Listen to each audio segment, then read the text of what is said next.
और लगातार बढ़ते कोरोना संक्रमण के बीच स्थिति इतनी गंभीर है कि देश के कई राज्यों में ऑक्सीजन की कमी हो गई है। देश भर के कई बड़े अस्पताल इस समय ऑक्सीजन के संकट से जूझ रहे हैं। देश में कोरोना संकट के बीच ऑक्सीजन की किल्लत को दूर करने के लिए भारतीय रेलवे ने मदद के तौर पर ऑक्सीजन एक्सप्रेस चलाई है। आखिर ऑक्सीजन एक्सप्रेस की जरूरत क्यों पड़ी, इस रिपोर्ट में समझते हैं।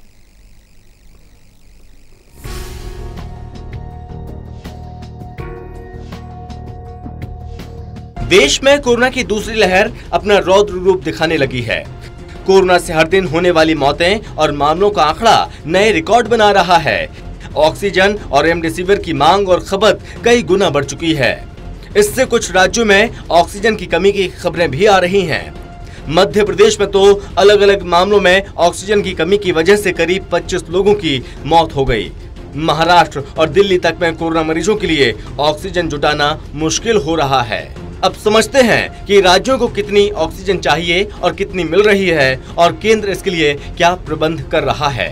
अचानक ऑक्सीजन की मांग क्यों बढ़ी है? 6 अप्रैल से लगातार कोरोना मरीज बढ़ रहे हैं। पिछले 3 दिन में लगातार 2.5 लाख से ज्यादा नए केस सामने आए हैं। ऐसे में कोरोना वायरस से इन्फेक्टेड एक्टिव मरीजों की संख्या भी 20 लाख के आंकड़े को पार कर चुकी है। पहले के मुकाबले दूसरी लहर ज्यादा घातक है। ज्यादा मरीजों को ऑक्सीजन एवं अन्य उपायों की जरूरत पड़ रही है और इस वजह से ज्यादा लोगों को ऑक्सीजन की जरूरत पड़ रही है। ऑक्सीजन पहुंचाने की केंद्र की तैयारी कितनी है? केंद्र ने इसके लिए कई स्तर पर प्रयास तेज कर दिए हैं। भारतीय रेलवे ने मेडिकल ऑक्सीजन ले जाने के लिए ऑक्सीजन एक्सप्रेस नामक ट्रेन चलाने की योजना तैयार की है। इसके लिए ग्रीन कॉरिडोर बनाए गए हैं ताकि ट्रेन बिना किसी रुकावट के जल्द से जल्द मंजिल तक पहुंच सके।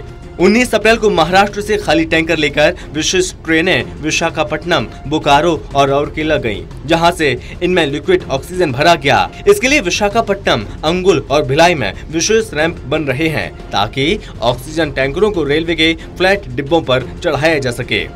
इसके अलावा केंद्र की तरफ से सबसे ज्यादा प्रभावित 12 राज्यों को 6177 मीट्रिक टन ऑक्सीजन प्रदान की जाएगी।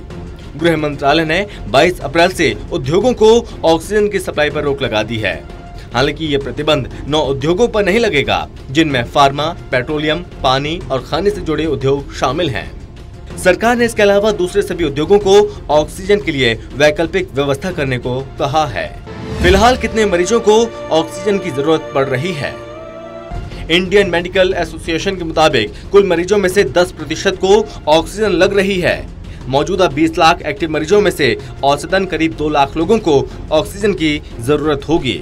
हर राज्य में एक्टिव मरीजों की संख्या के हिसाब से ऑक्सीजन की अलग अलग जरूरत है। हालांकि विशेषज्ञों के दावे अलग अलग हैं। कुछ विशेषज्ञ दावा करते हैं कि एक्टिव केसेस के 60 से 70% मरीज ऐसे हैं जिनमें संक्रमण की वजह से फेफड़ों पर असर पड़ा है और उन्हें ऑक्सीजन की जरूरत है। ऑक्सीजन सप्लाई में परेशानी कहाँ आ रही है? मेडिकल ऑक्सीजन को विशेष टैंकरों में निश्चित तापमान पर एक जगह से दूसरी जगह भेजा जाता है। प्रोडक्शन के बाद इस ऑक्सीजन को लिक्विड फॉर्म में टैंकरों में भरा जाता है। अस्पताल में इस लिक्विड ऑक्सीजन को फिर से गैस में बदला जाता है। पूरी प्रक्रिया में जंबो और ड्यूरा सिलेंडर चाहिए होते हैं, जिनकी कमी है। राज्यों को टैंकर से ऑक्सीजन सप्लाई की जाती है। इसका सीधा सीधा मतलब है कि दूरी जितनी ज्यादा होगी, टैंकर को पहुंचने और वापस प्लांट में लौटने में उतना ज्यादा समय लगेगा। छोटे नर्सिंग होम या अस्पताल जिन्हें कोविड सेंटर में बदल दिया गया, वहां ऑक्सीजन को स्टोर करने के लिए जरूरी संसाधन नहीं है। इस वजह से ये सेंटर टैंकरों से ऑक्सीजन की डेली सप्लाई पर निर्भर हैं। केंद्र सरकार के अनुसार देश में प्रतिदिन 7127 मीट्रिक टन ऑक्सीजन का प्रोडक्शन किया जा सकता है। इसके बाद भी विशेषज्ञों का मानना है कि ऑक्सीजन प्रोडक्शन के लिए नए प्लांट लगाने में 1.5 से 2 साल लग जाएंगे। खर्च भी काफी आएगा। फिलहाल इस विकल्प पर कोई विचार नहीं किया जा सकता है। Special desk, total TV.